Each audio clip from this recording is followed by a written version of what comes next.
Salut à tous, c'est Alexis, bienvenue sur les Sentiers du Réel, j'espère que vous allez bien, en tout cas moi je vais bien parce qu'aujourd'hui on va revenir sur un thème que j'adore, c'est l'ufologie, la dark ufologie d'ailleurs pour être même plus précis, avec un invité que j'ai déjà reçu il y a quelques mois, vous l'avez peut-être déjà aperçu sur les Sentiers du Réel, il s'agit de José Bouillon, il était venu effectivement nous parler de la dark ufologie, de sa vision des choses sur l'ufologie, donc avec quelques échantillons, naturellement quelques exemples. Aujourd'hui on va d'ailleurs revenir sur trois cas dont il a enquêté, qu'il a enquêté sur place, avec documents à l'appui, je vous prie. Donc aujourd'hui, effectivement, pour les personnes qui n'auraient pas vu cette émission, je la mettrai bien entendu en lien dans la description comme d'habitude. Et puis pour celles et ceux qui ne connaissent pas José Bouillon, eh bien, je vais quand même le présenter. Il est directeur de la rubrique ufologique dans le magazine Top Secret, d'ailleurs pour lequel il a écrit récemment un article dans le numéro 123, celui avec l'île de Pâques, je pense, sur l'enlèvement des membres de l'Inkatha. On y reviendra bien sûr en fin d'émission. Puis aussi, il a écrit récemment dans la revue numéro 4 de OVNI et vie extraterrestre un article fort intéressant, Dark Ufologie, des vérités qui dérangent. Je mettrai bien entendu tous les liens en description pour vous procurer ces magazines. Et donc voilà. Et donc vraiment, bien sûr, on va reparler de Dark Ufologie aujourd'hui, comme je le disais en introduction, avec des exemples, des documents à l'appui. Salut José, comment vas-tu? Merci de ton accueil chaleureux, de ton invitation. Et c'est vrai que la première émission, personnellement, je l'avais trouvée plutôt agréable. Et puis, euh, et puis j'espère que bon, la suite va être de plus belle, comme on dit. Et d'ailleurs, effectivement, aujourd'hui, bien, on va faire cette vidéo. Alors, non, peut-être pas à l'arrache, mais enfin, tu es en déplacement quand même. Il faut quand même le préciser. Donc, voilà, José ne pourra pas forcément se montrer aujourd'hui. Et Oui, bah merci Alexis. Et oui, c'est vrai qu'on a fait cette émission un peu, je dirais, un petit peu, pas à l'arrache, parce qu'elle était quand même prévue hein, depuis un petit moment. Mais ce qui s'est passé, c'est que, étant en déplacement, donc là, on va faire un enregistrement, je dirais, un petit peu à l'ancienne, quoi, un peu en mode audio, quoi. On est d'accord, Alexis, hein? et comme je le disais et comme je le dis. Oui, et comme je le disais en introduction, effectivement, José a quand même de la bouteille, puisqu'il a quand même 30 ans d'ufologie derrière lui. Donc, on l'avait dit dans l'émission passée, il avait quand même rencontré Jimmy Guilleux, hein, qui lui a quand même beaucoup appris. Et puis, tu es également aussi auteur du groupe Dark Ufologie, José Bouillon, sur Facebook. Je mettrai tout ça en description, comme d'habitude. Et tu es aussi président du groupe d'enquêteurs de terrain, le GETI. Ça, c'est un groupuscule qui donc étudie forcément l'ufologie avec des protocoles, voilà. Et tu as d'ailleurs plusieurs enquêteurs, je pense, hein, avec toi. Alors ça se dit le GETI, hein, tout simplement, et je l'ai fondé en même temps que mon mouvement d'archéologie, donc c'est-à-dire en 1995, comme tu l'as dit tout à l'heure. Et puis j'ai quelques collaborateurs, donc hommes et femmes d'ailleurs confondus, et je tiens à le souligner depuis très peu d'ailleurs. Il y a beaucoup de femmes qui ont rejoint mon groupe et j'en suis extrêmement flatté. Et c'est vrai que la part féminine en ufologie n'est pas quelque chose à négliger. Ça, on pourra en parler, hein, c'est vrai. Et donc j'ai fondé ça en 95 et puis de fil en aiguille. Donc comme j'ai dû l'expliquer en préambule dans la première mission que nous avions faite, je fais donc des enquêtes de terrain et donc d'ailleurs où là je suis encore actuellement aujourd'hui pour ce faire. D'ailleurs une enquête en Bretagne, pas mal quand même. Faut dire la vérité, un cas assez spécial. Bon, je vais pas tout divulguer maintenant parce que c'est tout frais, forcément, faut être sûr. Mais on aura peut-être l'occasion d'en revenir justement là-dessus. Et donc, ce qui fait suite, notamment, évidemment, à pas tout le temps, mais quand c'est vraiment intéressant, parce que j'allais dire, si c'est pour faire la boucle, à un moment donné, moi, ça m'intéresse pas. C'est-à-dire que il faut vraiment pas apporter quelque chose de nouveau, mais au moins d'autres perspectives, d'hypothèses oui, et d'hypothèses de travail, tout simplement, parce que si c'est pour juste aller chercher un cas, tout le monde peut le faire, et puis de l'exposer, ça n'a aucun intérêt. Derrière ça, il faut essayer de trouver quelque chose. C'est là où c'est un peu. Je trouve que mon travail est beaucoup plus intéressant de ce côté-là, quelque part. Surtout que finalement, enquêteur, tout le monde peut le faire. On le voit bien sur YouTube, on le voit bien. Il y a beaucoup, hein, beaucoup de chaînes quand même qui ont émergé ces dernières années. Je ne vais pas les citer ici, mais beaucoup de chaînes qui ont émergé en urbex, que ce soit en urbex, en chasseur de fantômes, comme je n'aime jamais ce terme d'ailleurs. Et puis finalement, ces personnes, sans le savoir, peuvent se choper des choses quand même relativement négatives, inconsciemment, hein, voilà, de manière innocente, parce que ça fait bien de se faire peur. Et malheureusement, je trouve qu'une enquête, ça doit pas être comme ça. Enfin, ça c'est moi qui le dis, hein. Une enquête, ça doit être quand même relativement pris quelque part au sérieux. Faire ça de manière quand même assez méthodique. euh, protocolaire, je sais pas, mais en tout cas, voilà, il y a quand même des règles à respecter.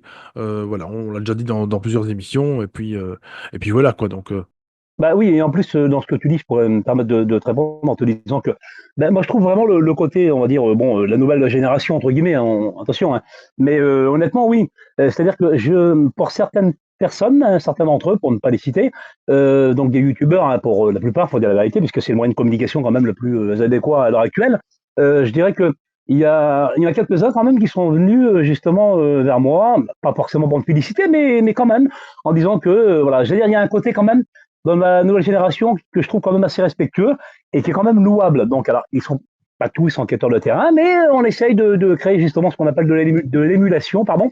Et voilà, donc je trouve super important de, bah oui, qu'il y a des gens qui reprennent aussi, peut-être que nous, moi, quand je vais mourir, évidemment, parce que on n'est pas éternel, malheureusement, j'espère que quelqu'un ou récupérera, je dirais, ma darkufologie, hein, parce que un travail comme le mien ou d'autres d'ailleurs, qui tombent aux oubliettes, ce serait quand même un peu malheureux. Hein. Donc oui, donc quelque part, oui, c'est toujours intéressant. Oui. alors c'est vrai que José, que tu as quand même donc ton groupe avec, je le disais, donc avec plus de 10 000 abonnés, maintenant 10 000 membres, on va dire, sur Facebook, donc félicitations encore.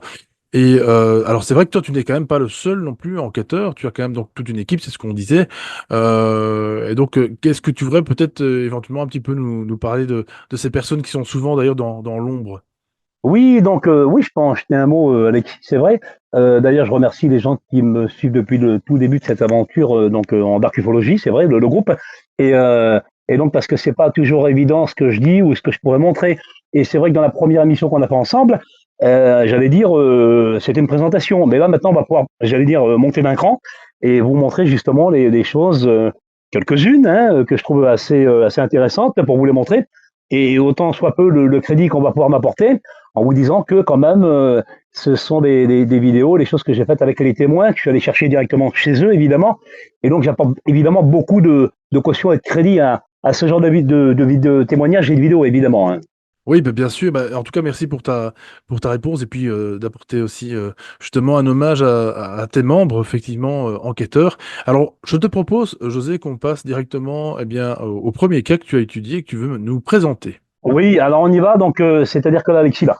Alors, dans les grandes lignes, hein, toujours, parce qu'en plus, bien souvent, ce sont des enquêtes dans des investigations qui datent un peu. Donc, et comme j'en fais beaucoup, et je ne me mélange pas les pinceaux, mais ça peut arriver quelques oublis. Donc, je préfère le faire à chaque fois dans les grandes lignes. Après, si les gens veulent en savoir beaucoup plus dans les détails, on pourra mettre les liens, il n'y a aucun souci, hein, puisque ça va, c'est mes vidéos, donc il y a pas de problème. Donc là, on va démarrer d'entrée de jeu avec. Alors, je vais vous la faire rapide. Hein. C'est une personne qui vit là, en Champagne, donc en Champagne du côté d'Épernay, pour être exact, donc en France. Et puis cette personne-là était, donc c'est un garçon, hein, et à peu près d'une 40 ans, même pas 37, 38 ans, je crois, de souvenir. Et puis donc, alors là, c'est là où j'avais rigolé d'entrée de jeu, c'est marrant. C'est que lui, en fait, il m'expliquait pour, j'allais dire pour pour être amoureux, enfin que son amoureuse tombe, enfin qu'elle tombe amoureuse de lui, donc ça a dû le ciné quelque part, hein, on est d'accord. Eh bien, nous, par exemple, moi personnellement, j'irais inviter la personne au restaurant, par exemple, hein, ou au cinéma, je ne sais pas, pour faire connaissance. Eh bien non, lui, pour faire connaissance, il invite cette charmante demoiselle dans un cimetière le soir. Voilà, bon, après, chacun a sa méthode de drague, hein. Je ne suis pas là pour juger. Bon, et puis, donc, en allant au cimetière, eh bien, patatras, j'allais dire, eh bien, ils observent une espèce d'entité, une espèce de petite gargouille au fond au fond de l'allée du cimetière, dans un cimetière d'Épernay. Boum. Et puis, donc, ils prennent peur et ils repartent chez eux. Donc, c'est fini. Pour eux, il n'y a pas de souci, c'est terminé. Bon, ils ont vu quelque chose. Ils sont pas trop sûrs, c'était dans la pénombre. Et à la limite, ils étaient pas là pour ça. Hein. Vous voyez, je rentre pas dans les détails. Bon. et, et puis, au final, en fin de compte, on se rend compte, et c'est là où c'est troublant, on se rend compte que dès l'instant où ils ont vu cette entité dans le cimetière, eh bien, elle les a suivis jusqu'à la maison. Et là, ça devient intéressant. Parce que par la suite, il était magasinier dans un, parce qu'il est, je dis il était, je parle au passé, il était magasinier dans une petite supérette d'Épernay, et même dans la supérette d'Épernay, il y avait des phénomènes paranormaux qui, justement, qui accompagnaient aussi cet homme-là, ce garçon. Et il y avait des gens d'ailleurs qui se plaignaient, même des personnes âgées, qui en allant faire leurs courses dans la supérette où ils travaillaient, en disant, aller voir le patron en disant, il y a un souci, je me suis ramassé un fromage dans la gueule, par exemple, vous voyez, ou un paquet de chips mais comme ça, il y a des personnes, il y a des choses qui partaient au visage des personnes. Vous voyez, c'était un peu, pour le tagat, c'est un peu violent quand même pour le coup. Bon. Et là, on va voir la vidéo justement que je parle. Il y en a plusieurs, hein, mais bon, j'ai choisi celle-ci parce qu'elle me tient à cœur et vous allez comprendre pourquoi. Et on va pouvoir la décrypter et c'est vraiment intéressant.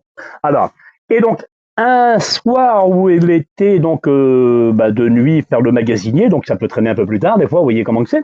Donc, sa fameuse compagne qu'il avait emmenée dans le cimetière, bon, qui est devenue sa dulcinée, on a compris. Et donc, et un soir, elle était seule à la maison, donc je ne sais plus quelle heure il était, bref.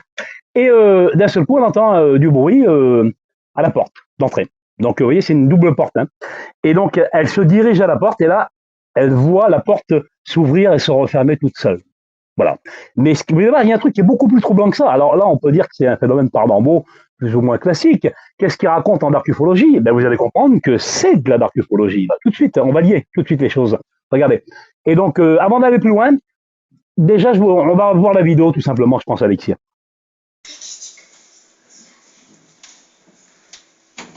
Oh.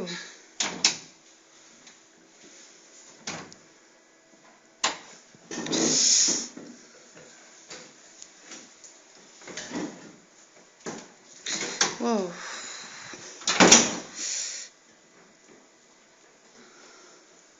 Ah, vache. Oh. Ah putain. Alors effectivement, le truc qui choque directement, parce qu'il faut pas oublier que je découvre en même temps que vous, chers auditeurs, effectivement, il y a ces deux portes, José, qui bougent. Est-ce que tu peux peut-être nous en jeter un petit mot? Alors, exactement. Ce qui vient de se passer avec ces deux portes, et c'est là où c'est troublant, parce que déjà d'une, les gens l'ont bien vu, je dirais la peur, l'épouvante que cette femme-là, bah oui, elle est terrorisée. Elle est seule à la maison le soir, son conjoint n'est pas là, et puis les portes s'ouvrent et se referment toutes seules. Mais là où c'est encore plus intéressant, mais vraiment, et là, donc on va pouvoir la revoir en même temps où je le dis, si tu veux faire un ralenti ou quoi que ce soit, enfin bref, regarde. Et là où c'est intéressant, c'est-à-dire que là, entre les portes, entre les deux portes, bah, une qui se referme, l'autre qui s'en trouve, pardon, on n'observe absolument rien entre les portes. C'est vrai, quand on regarde la vidéo, je me suis dit, c'est quand même étonnant ça. On ne voit rien. Limite, ça pourrait être un fantôme, c'est pareil, hein, quelque part, dans le délire. Bon. Et donc, elle se referme comme ça. Et en décryptant plus tard, au cours de mon investigation, j'allais dire, cette vidéo, forcément, j'ai trouvé quelque chose mais de fou, mais on va le voir. Eh bien, on se rend compte que sur la vidéo, sur la gauche donc du couloir, là où il y a ces portes, il y a un miroir. Il y a un miroir sur la gauche. Et dans le miroir, eh bien, figure-toi qu'on observe l'entité, la tête de l'entité quand elle ouvre la porte, on l'observe dans le miroir, mais on ne l'observe pas de visu entre les portes. Et ça, c'est étonnant parce que, en plus, ça correspond un petit peu à ce que j'avais dit dans ma première émission. Tu te rappelles, on en avait parlé, je crois, ma première émission de ça. Oui, oui, je me rappelle très bien, mais c'est effrayant, quoi. Et c'est là que c'est complètement fou. Parce que là, on le voit, là. Et entre les portes, il n'y a rien. Mais dans le miroir, elle apparaît. Et figure-toi que quand on regarde de plus près, on fait un zoom justement sur cette entité-là, on voit une espèce de petite boule, une tête, tu vois, un petit être quelque part, tu vois, une petite entité exogène. Et voilà. Donc, et qui serait d'ailleurs la même qu'ils auraient aperçue dans le cimetière. Étonnant, hein. Incroyable. Incroyable. En tout cas, José, tu nous gâtes déjà avec cette première vidéo. Et très franchement, encore une fois, je la découvre en même temps que vous, chers auditeurs.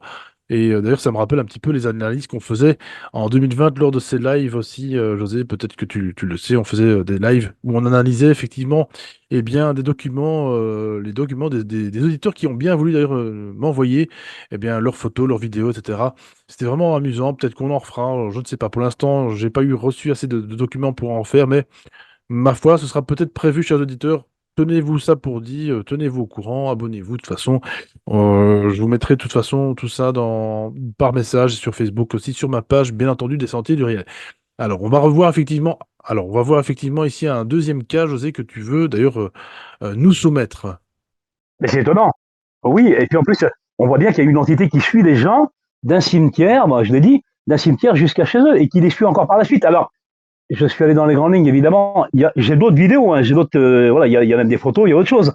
Mais vraiment, pour moi, c'est c'est la chose de cette enquête-là alternée qui me tient à cœur parce que elle est vraiment, c'est troublant. C'est troublant de ne pas observer la créature entre les portes, mais de l'observer dans le miroir déjà d'une. Donc, ce qui correspond quand même, en sachant que la vidéo, je suis allé la chercher directement chez les témoins, donc c'est no fake, et je peux vous assurer que ils n'y connaissent rien du tout, alors j'allais dire en technologie de ce que vous voulez, audiovisuel et compagnie. Donc là, je veux dire, on en était vraiment loin. Et donc, pour clôturer, j'allais dire ce cas entre guillemets, parce que je vais vous en envoyer d'autres, évidemment. S'il y a une moralité, bon, je vais pas la faire, parce que si tu veux, l'enquête est toujours en cours, plus ou moins. Mais ce qu'il faut savoir, donc, en moralité de tout ça, ce qu'il faut savoir, c'est que ça s'est terminé par un exorcisme, par une séance d'exorcisme avec justement le témoin. Et voilà, suite à tout ce qui s'est passé chez eux. Intéressant, hein. Et donc, donc ça prouve un petit peu ce que je disais là tout de suite avec les enquêteurs en herbe sur YouTube, c'est ça, qu'on peut quand même se choper pas mal de trucs en faisant un petit peu n'importe quoi finalement. Et sans indiscrétion, José, ces gens sont toujours en couple? Alors, aux dernières nouvelles, oui, ils sont toujours en couple. Il a déménagé parce qu'il y a eu trop de problèmes donc sur Internet. Et puis voilà, puis bon, pour le reste, ça reste évidemment plus ou moins un secret entre moi et eux, quoi. Mais ça s'est vraiment terminé, comme je le dis, par une séance d'exorcisme, d'ailleurs, auquel je devais assister. Puis au dernier moment, le prêtre n'a pas voulu que je vienne, je ne sais pas pourquoi. Il a refusé ma présence, parce que bon, j'allais venir sûrement équipé d'une petite caméra pour filmer tout ça. Et il n'a pas voulu. Bon, bah, à la limite, c'est pas grave. Bon, alors ça aurait fait une vidéo de plus, Ouais, j'allais dire. ouais, Mais bon, ok, tant ok. pis. Ouais, d'accord. Et en quelle année, José, tu te souviens, en quelle année tu as fait cette enquête-là? Alors, deux souvenirs, c'est comme je vous l'ai dit tout à l'heure, c'est que j'en fais tellement que deux souvenirs. Ça devait être en deux souvenirs, peut-être en 2016, peut-être 2017, par là. Ah, ok, je croyais que c'était plus vieux. Ah non, non, c'est tout récent, hein, c'est pas très, très vieux tout ça. Donc comme quoi, je le répète, n'allez surtout pas jouer avec dans des cimetières, à vous faire peur inutilement. Vous allez certainement vous choper quelque chose, encore une fois de manière inconsciente. Soyez bien ancrés, ayez les reins solides, n'ayez surtout pas peur, encore une fois, et rien ne vous arrivera. Mais surtout, ne faites pas ça si vous n'avez certainement pas la tête sur les épaules et les reins solides, encore une fois, puisque vous allez, il y a plein de gens, voilà, qui ont eu des problèmes. C'est pour ça que je pose la question de la séparation du couple, parce qu'il y a beaucoup de gens qui ont eu beaucoup de problèmes Exactement. par la suite. Oui, pardon Alexis, mais oui, ce que tu dis est juste et je ne te reprendrai pas là-dessus, hein, parce que quand tu dis, surtout, je te reprends, tu dis ne jouez pas trop dans les cimetières. Après, voilà, chacun peut faire ce qu'il veut, mais bon, à la limite, pour clôturer le cas, j'avais dit justement à cette personne, après, faut pas pleurer si t'emmènes ta chérie dans un cimetière de soir. Non, mais c'est ridicule à un moment donné. Pardon, mais c'est vrai, hein, bon, à la limite. Alors maintenant, on va pouvoir avancer encore un petit peu, c'est-à-dire que là, je vais vous présenter encore un autre document. Et puis surtout, j'aimerais bien aussi, je pense, hein, si tu me le permets, Alexis, sur ta chaîne, c'est-à-dire que les gens font quelques témoignages dans le sens où est-ce qu'ils l'ont vécu, évidemment, mais surtout s'ils ont des hypothèses ou des choses comme ça, parce que je suis aussi en demande de recherche, évidemment, on est tous là pour essayer de découvrir un peu ce qui se passe. Donc là, le témoignage là, donc c'est une enquête que j'ai réalisée du côté de Saint-Gilles-Croix-de-Vie, encore en France, donc en Vendée. Donc c'est ce que j'ai appelé l'enquête de la famille vendéenne. Alors c'est pareil, là, c'est un cas extraordinaire aussi. Et puis il y aurait tellement de choses à montrer qu'une vidéo, il n'y en aurait pas assez, puisque ce sont des gens, quand je suis allé les auditionner chez eux à la maison, et ils m'ont donné un disque dur complet avec du paranormal et des vidéos d'OVNI. Donc vous voyez ce que je veux dire. Donc il y en a là, si je voudrais. Voilà. Mais je vais quand même faire cette sélection-là parce que on va me voir à l'écran et je l'ai vécu. On va bien comprendre. Et là. Et donc, si tu veux, c'était exactement le premier soir, enfin la première journée, où j'allais justement voir donc Fred et Alice, hein, pour ne pas les nommer. Et puis comme Fred était donc à Saint-Gilles-Croix-de-Vie, Fred était marin-pêcheur. Donc je suis allé voir Alice l'auditionner, donc l'enregistrer dans l'après-midi, évidemment, pour prendre son témoignage. Et elle me dit comment que Fred allait arriver, je ne sais plus, vers 21h ou 22h le soir. Bon. Et arrivé presque à minuit, 1h du matin, en fin de compte, il s'est retrouvé dans une tempête, donc il s'est retrouvé bloqué, donc avec le bateau, voilà, donc il ne pouvait pas arriver. Donc il a fallu que je reparte le soir. Il fallait que je trouve un hôtel et tout, parce que j'allais pas rester chez les témoins comme ça. Donc, et puis voilà. Et donc, en attendant le soir-là, donc dans le salon, en attendant comment Fred qui ne venait pas, donc toujours avec Alice, à un moment donné, comme ça, je lui pose une question. Je lui dis, mais parce qu'elle me parlait que justement, il y avait des manifestations qui apparaissaient dans la maison avec sous forme de lumière, par exemple dans la chambre de leur petit Lucien, pour ne pas le nommer, encore un enfant d'ailleurs, avec pas mal de lumière qui apparaissait au plafond, des choses comme ça, vraiment bizarres, vous voyez. Et puis elle me disait, pendant un moment, elle me dit, pardon, oui, tu vois, José, souvent on enregistre des espèces de hurlements qui déboulent de nulle part. Ah ben j'ai dit, tiens, c'est oui, étonnant quand même, tu vois. Bon, même si j'ai déjà vécu deux, trois trucs comme ça, mais pas forcément pu les enregistrer. Mais là, j'ai pu, donc on va l'écouter, on va le voir surtout. Et et au moment où elle me dit ça, je bois un petit café chez elle tranquille, prête à repartir, hein, il doit être 2h30, 3h du matin, par là. Et puis bon, bah, je me dis, je vais refaire la route, tant pis, je suis à 250 km de chez moi, presque 300. Et je dis, bon, un hôtel à ce temps-là, je dis, c'est foutu, tu vois. Bon, bref. Et donc, en train de discuter, terminer mon café, j'allais m'en aller. Et au même moment, je ne sais pas ce qui me prend dans la tête au moment où je discute avec elle. Je prends mon téléphone portable et je le mets sur un mode enregistrement, tu vois, comme on peut faire, hein, évidemment, tu vois. Et je ne sais pas pourquoi, hein, d'où ça me vient. Et au même moment, ben, je crois qu'on va voir le document, puis on va pouvoir en reparler après. Au même moment, donc je passe. C'est pas mon téléphone, pardon, si c'est non. J'ai fait une mise au point sur la caméra au tout début. Je sais pas pourquoi, donc j'ai mis voilà. Et après, oui, c'est sur mon téléphone que j'ai rajouté par-dessus ce que j'ai enregistré. Donc on va l'écouter. Ok, on écoute ça, José, merci. Attends, mon chéri. Attends, mon chéri. Maman fait ça. Attends, Roboca, Mercredi.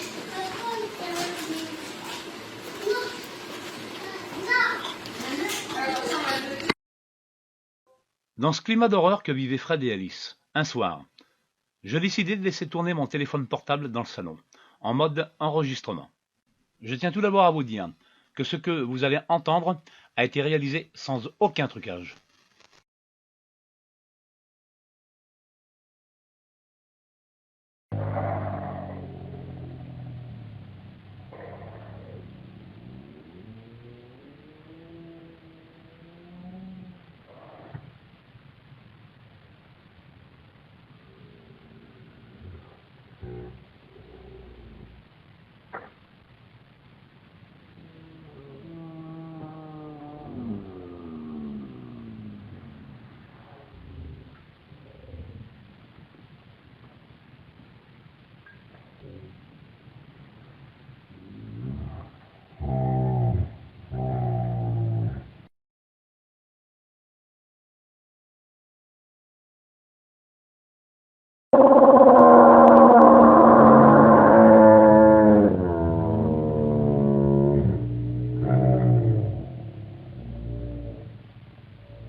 Alors, cette piste audio-là, par contre, je l'écouterai pas deux fois. J'espère que les auditeurs ne sont pas partis, parce que franchement, je rigole, mais c'est nerveux, c'est quand même vachement effrayant. Donc, j'espère que vous resterez quand même jusqu'à la fin de l'émission, ne vous inquiétez pas. Mais c'est vrai que c'est quand même relativement effrayant. D'où est-ce que ça sort, José? Est-ce que t'as une explication? Forcément, c'est un truc de fou, quoi. Ben, alors, mais je peux le comprendre, puisque moi, le premier, je vais te dire, quand, tu sais, il faut des rêves à étoilés, on se tutoie, on l'a dit tout à l'heure, il n'y a pas de souci, hein, donc, mais c'est vrai qu'Alexis, les gens qui nous écoutent, mais à un moment donné, là, ça, je l'ai déjà dit, mais plusieurs fois, et on peut le voir, d'ailleurs, là, je l'ai vu dans ma vie, là. C'est-à-dire que j'avais expliqué de la première émission, et je le dirai toute ma vie, c'est vrai. Quand les gens vivent un rush ou des choses comme ça, on peut être amené, justement, à vivre ces choses-là. Et on n'est pas toujours bien armé ou bien armé même psychologiquement à affronter des choses comme ça. Parce que ce qu'il faut dire là quand même, c'est vrai que moi j'en ai gardé, et j'en garde encore aussi, moi, même moi par qui l'ai vécu, un très très mauvais souvenir. Et je vais vous dire pourquoi exactement, le très très mauvais souvenir. Parce que là, il y a eu deux choses dans cette histoire-là. Mais je vais revenir à la première, c'est-à-dire que, enfin, en parallèle, c'est-à-dire que là, il faut savoir, c'est qu'il n'avait pas d'animaux. Il y avait que les enfants qui dormaient dans une chambre à côté, qui dormaient comme des lois, hein, des petits bébés, des enfants, tu vois. Et j'étais donc avec Alice, donc la témoin, et on attendait son mari, vous l'avez compris. Il n'y avait pas de chien, donc il n'y avait pas d'animaux, il n'y avait rien. Et moi, le bruit que j'ai enregistré, j'étais dans le salon, il sortait de nulle part. Je suis incapable d'identifier la source d'où ces cris, ces espèces de, on dirait des grognements d'un animal en train de mourir démoniaque. Non, mais c'est vrai, faut dire la vérité. Moi, je peux vous dire, pourtant, je suis pas quelqu'un de peureux, vraiment pas. Hein. Mais là, j'ai vu quand même quelques poils qui sont quand même redressés à un moment donné, hein, obligé. Hein, parce que là, tu te dis qu'il y a un truc qui va pas, c'est pas normal, là, franchement. Et là, les bruits, José, ici, qu'on a entendus, est-ce que tu les as eus en direct ou est-ce que tu les as entendus au montage après? Ah non, non, ça a été en direct. Ça a été en direct. Voilà. Alors j'ai fait parce que j'ai mis trois, je crois, de souvenirs. Là, on a écouté trois enregistrements et je vais le dire, mais je l'ai déjà dit, hein, mais il n'y a pas de souci, je peux le redire avec tes auditeurs auditrices. Mais Alexis, voilà, il y a eu. Je vais vous dire ce qui m'a vraiment touché dans cette histoire-là. D'une, ce qui m'a touché, c'est vraiment la détresse de ces gens-là. Parce que ce qu'il faut comprendre, quand tu vis ce genre de choses à la maison, et c'est suite, parce que je l'ai pas dit au tout début, pardon, mais c'est suite encore à des observations d'OVNI qui les ont suivis encore jusqu'à la maison. Ça, faut le comprendre, ça. Ouais, donc ça me fait penser. Voilà. Ouais, donc ça me fait effectivement penser au cas de hantis finalement où les entités finalement attaquent des êtres humains et là effectivement avec ce cas-là ufologique qui les suit en plus jusqu'après dans leur vie etc. Je veux dire c'est quand même ouais effectivement c'est paranormal quoi. Exactement. C'est ce que je dis. Et c'est pour ça que je lis le paranormal à l'ufologie. Quoi d'autre, au final? Puisque là, on se rend compte qu'on a quand même, je veux dire, des preuves sonores et visuelles, et visuelles, pardon, à un moment donné. Hein, et c'est clair. Donc, ce que je veux dire, c'est que, voilà, donc il y a vraiment, voilà, il y a ce démarrage-là qui est important à dire, à signaler. Et il y a encore plein de choses. Et quand je parle de détresse, c'est pire que ça. Ce qu'il faut savoir, et je vais le dire, parce que bon, on vient de démarrer quand même l'émission, Alexis, donc on va en parler. Je vais dire, c'est pas, je vais pas enchaîner des vidéos comme ça, hein, faut pas non plus abuser, mais ce qu'il y a, c'est que là, ils sont très intéressantes, ces vidéos en archéologie, évidemment. Hein. D'une, parce que d'une, ils sont nos facts, donc c'est déjà intéressant. Et de deux, en plus, c'est que la détresse, c'est-à-dire qu'il y a même des gens à l'époque, avant que moi j'aille justement faire cette enquête avec eux, il y a une ou deux personnes qui étaient au parfum, et c'est là où tu vois tout le charlatanisme et tout l'hypocrisie de certaines personnes qui savent jouer justement avec la détresse humaine. Et là c'est là que j'ai trouvé vraiment quelque chose de déplorable dans cette histoire-là, c'est qu'à un moment donné, et elle le dit, hein, ils le disent les deux d'ailleurs, Alice aussi me l'avait dit en off, avant que justement lui me le confirme finalement, il m'a dit, tu vois José, en fait, on l'a dit à une personne qui était soi-disant dragonnier de père en fils. Enfin, je vais pas citer de nom parce que je suis pas de balance et je m'en fous. Mais bon, si je peux quand même prévenir les gens de faire attention à ce genre de charlatan. Bref. Et donc, il leur avait demandé quand même à la belle famille, parce que eux, ils n'avaient pas trop osé, toi, parce que forcément, on sait jamais, toi. Et un but de faiblesse, ça peut aller vite, hein, on zonzon. Et donc voilà, il avait dit, je peux vous débarrasser, moi, de ces entités agressives, extraterrestres et compagnie, mais il faut me donner 10 000 euros, quoi. Ils étaient tellement dans la douleur, tellement dans la peine, que je te jure que les 10 000 euros, les beaux-parents, ils ont failli les donner. Tu vois, on en est là des fois. C'est pour ça, messieurs, dames, je le répète à chaque fois, ne vous laissez pas entraîner par des gourous, par des gens qui vont vous promettre effectivement une purification de votre maison, de votre appartement, comme ça pour argent comptant. C'est ridicule, quoi. Surtout, ne vous faites surtout pas avoir. José, ici, il fait ça complètement bénévolement. Alors bon, naturellement, peut-être pour l'essence, voilà, il y a peut-être un arrangement, mais en tout cas, faites vraiment attention à ce genre de personnes, s'il vous plaît, quoi. Bah, surtout que on n'est pas des marchands de tapis, et ça, il faut quand même le signaler à un moment donné. On est ufologue. Donc, on n'a pas la prétention de tout connaître. Si on est là, c'est qu'on est comme tout le monde, hein, on est bien d'accord. Et puis de deux, j'allais dire, moi, je ne suis pas là je ne suis pas l'élu, déjà, premièrement. Et de deux, je ne suis pas non plus, j'allais dire, le Messie. Il faut arrêter à un moment donné. Il ne faut pas nous allouer, nous, on est humain comme tout le monde, hein, on est d'accord. Bon, à un moment donné, et ça, moi, je le dis, j'ai jamais eu de cachotterie par rapport à ça, et surtout pas d'ailleurs. C'est là où, justement, que j'allais dire, j'ai accès à certains témoignages avec les gens, je dis sensibles, dans le sens où vraiment, on atteint le cœur des gens. C'est le cas de le dire, le cœur de cible des gens. Donc, s'il n'y a pas un climat de confiance qui s'instaure, si on arrive les deux pieds sous la table, on se sert chez les gens comme ça, à son profit, pour faire le beau, et puis derrière, il y a rien de tout ça, et leur promettre des belles paroles et des mensonges, ou du profit, évidemment, ça ne pourrait pas marcher, ça ne peut pas marcher d'ailleurs. Alors, peut-être que ça marche pour certains, ça a marché. Malheureusement, il y en a quelques-uns qui sont tombés dans le guet-apens. Mais ce qu'il faut savoir, et je le souligne encore une dernière fois pour clôturer ce cas, c'est que ce qu'il faut bien comprendre, et d'ailleurs, je continue toujours à enquêter avec ces gens-là, il faut le savoir. Hein. Et j'ai eu encore d'autres vidéos, d'autres choses que je suis allé faire chez eux. D'ailleurs, cet été, je dois retourner encore. Ça n'arrête pas. C'est-à-dire qu'avec eux, ça n'arrête pas. C'est vraiment quelque chose, c'est récurremment. Bon, bref. Et c'est pas du tout, comme vous l'avez pu constater, il y a quelque chose de positif. On est en pleine Darkufo, évidemment. Eh ben, il y a eu un moment donné, tellement ils en ont eu marre, ces gens-là. Elle me l'a dit. Et là, c'est puissant, parce qu'ils ont quand même deux enfants, deux enfants, de petits enfants charmants que j'ai côtoyés. D'ailleurs, je vais le dire encore aussi, là, sans mélanger trop les trucs, hein, c'est-à-dire que la première fois, ce qui m'avait épaté, je te jure que c'est vrai, Alexis, la première fois que je suis allé chez eux, donc la veille de cet enregistrement, donc la veille du matin, pardon, parce que je suis allé le matin, il y avait le petit Lucien qui était là, donc je sais plus, d'avoir 5-6 ans, leur petit garçon, vous voyez. Et comme il faisait beau, donc bon, à l'époque je fumais encore, bon ben voilà, chacun ses défauts. Et donc moi j'aime pas fumer chez les gens, donc je demande si je peux sortir dehors dans le jardin fumer une cigarette. Évidemment, en général, on me dit oui, j'aime pas fumer dans la maison, c'est normal, c'est pas respect. Bon. Et puis le petit Lucien, pendant un moment, donc je suis dans le jardin, dehors, pendant un moment, il me prend la main, bon le petit me prend la main, et il m'emmène voir quelque chose là-bas au bout du jardin. Ah, je me dis dans ma tête, me dit, voilà, c'est un petit, il va me montrer un jouet, un ballon, sa cabane, enfin, je sais pas, tu vois, bon, un enfant qui te prend la main, qui t'emmène là-bas, pour voir un truc, et non, il m'emmène au bout du jardin, et je vous jure qu'en vrai, c'est vrai que là l'audio est pas mal, mais ce que je vais vous dire est pas mal non plus.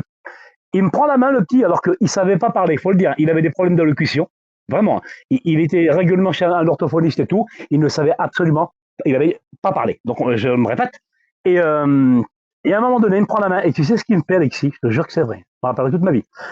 Il me regarde, et il me tend le doigt au ciel, il me montre les nuages en haut, là, tu vois, et il me dit, texto, tu sais ce qu'il me dit? Il me dit, ils sont là.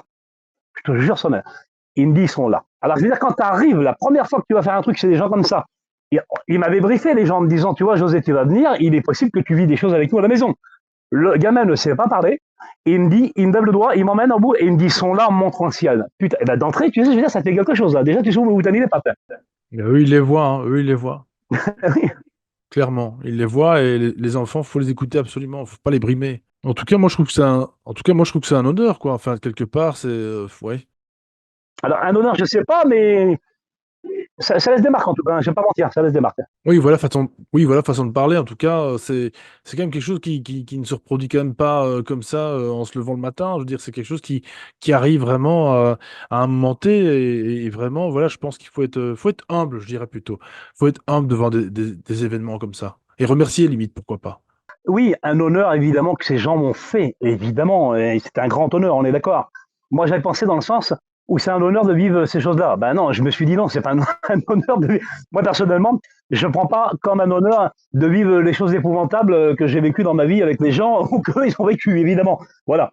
Donc, oui, évidemment. Mais, et donc, pour clôturer le cas, une nouvelle fois, ce cas-là encore, là où il est troublant encore, c'est que Alice, justement, je voulais le dire avant, pour terminer, pour clôturer le cas, pardon, Alice, justement, avait pensé, mais alors pensé plus qu'une pensée, c'est que un esprit, j'allais dire démoniaque, lui avait mis ça dans la tête, on va le comprendre. Elle avait pensé pour arrêter de subir ces attaques, parce qu'il subait des attaques verbales, mais mentales aussi. Attention. Hein. Et donc, il n'en pouvait plus. Et tellement qu'il n'en pouvait plus, et que les charlatans, on n'a pas envie de leur donner 10 000 euros pour rien, et puis tu as compris qu'ils sont tout seuls désespérés face à eux-mêmes, finalement, quelque part. Elle avait pensé à mettre de la mort au rat, carrément, dans le manger, le dîner de la famille, pour tuer tout le monde. T'imagines? Jusque-là. Ah, ah bon? Ah oui, non, mais je te dis que c'est un cas épouvantable, ce cas-là.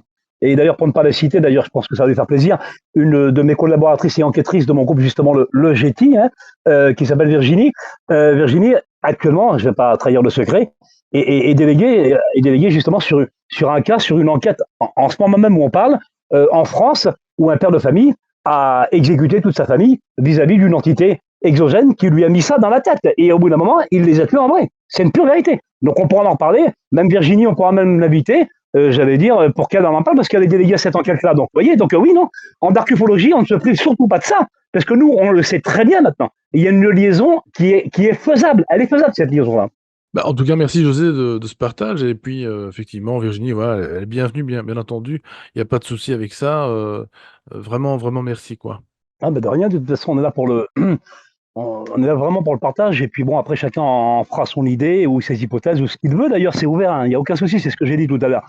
Moi, je suis pas du tout dans la rétention d'informations. Le seul moment où je fais un peu de rétention d'informations, c'est pour me protéger moi, parce que dans mes recherches, et surtout pas être spolié ou copier-coller, ou j'allais dire, bah oui, parce que ça existe malheureusement, où justement, il y a beaucoup de gens qui vous attendent justement pour essayer, enfin, je dis bien essayer parce qu'il va falloir se lever de bonne heure, essayer de dire ou de prendre à défaut en disant José, toi, tu es un menteur, et les gens qui t'ont dit ça, c'est des menteurs aussi.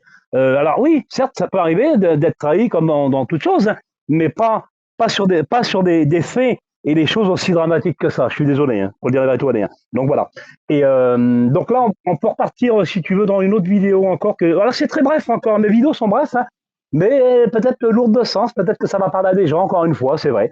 Et donc là, je vais être vraiment, j'allais dire, dans les grandes lignes, parce que je veux vraiment préserver l'anonymat de ces témoins-là, parce que d'une, ils me l'ont demandé fortement, parce qu'il y a eu encore des gros problèmes à la maison, on va dire. Et puis, voilà, alors, jusqu'à la preuve du contraire, tant qu'on ne me le dit pas, je ne citerai pas la source.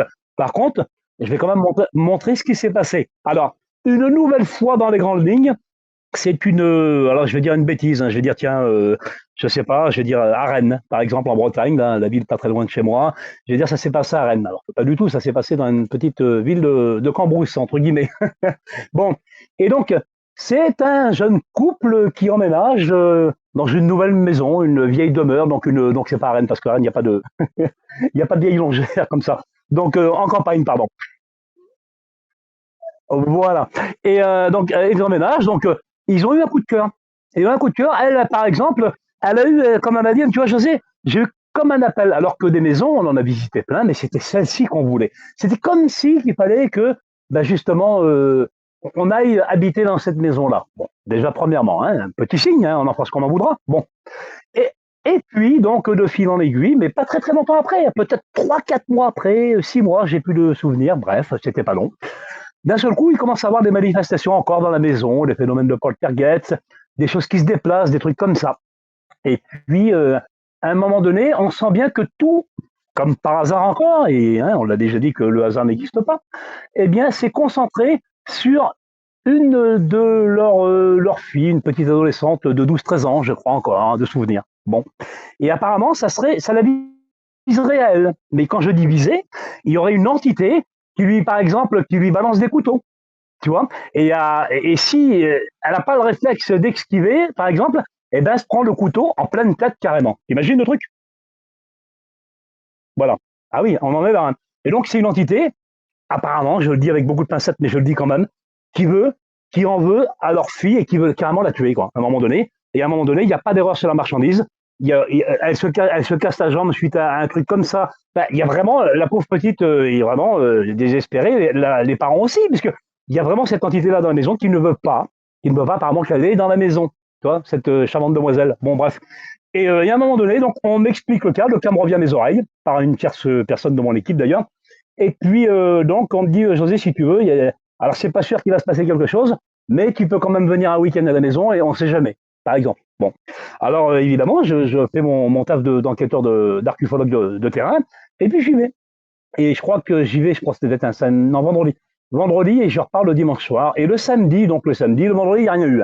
Et le samedi, il devait être encore tard dans la nuit.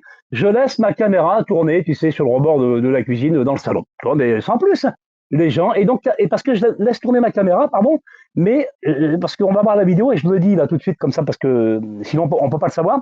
En fait, il y a une espèce de canapé qui claque à droite de la vidéo, là. Et en fait, c'est là où elle dort, parce qu'ils n'ont pas plusieurs chambres, tu vois. C'est là où dort justement la demoiselle, donc leur fille, ok. Donc celle qui est visée justement. Donc j'avais mis la caméra par là. Je me suis dit si celle qui est visée, à un moment donné, on va bien voir s'il y a quelque chose. Bon.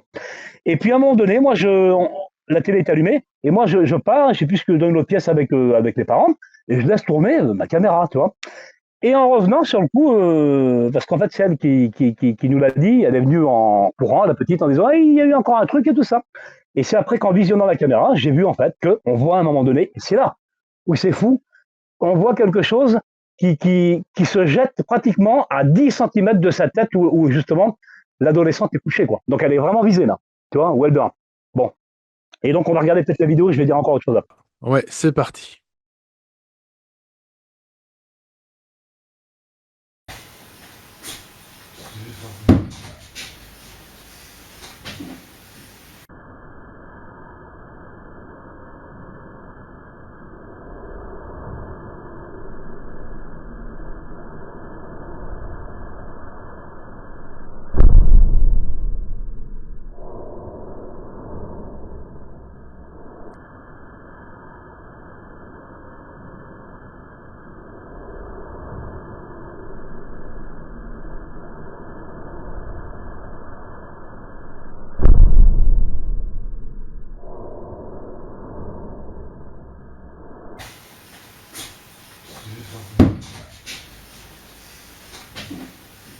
On a découvert que l'objet justement était justement dans une armoire, dans une autre pièce.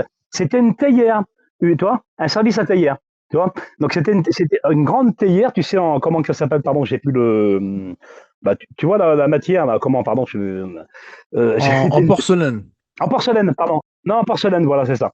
C'était une vieille théière en porcelaine en fait. Et en fait, le problème qu'il y a, c'est que, bah, évidemment, elle n'a pas se trouver là la théière puisque elle devait être dans une armoire, bon, pas fermée à clé, mais dans une armoire vitrée, tu vois, où il y a leur service de cuisine, t'as vu, la théière et les assiettes, puisqu'on on est allé la remettre, hein, quand même. Et elle n'avait pas cassé en plus, c'est ça qui est fort, parce que vu comment elle est jetée sur la vidéo, on aurait pu croire quand même que ça casse. Eh ben, c'est étonnant, elle n'a pas cassé.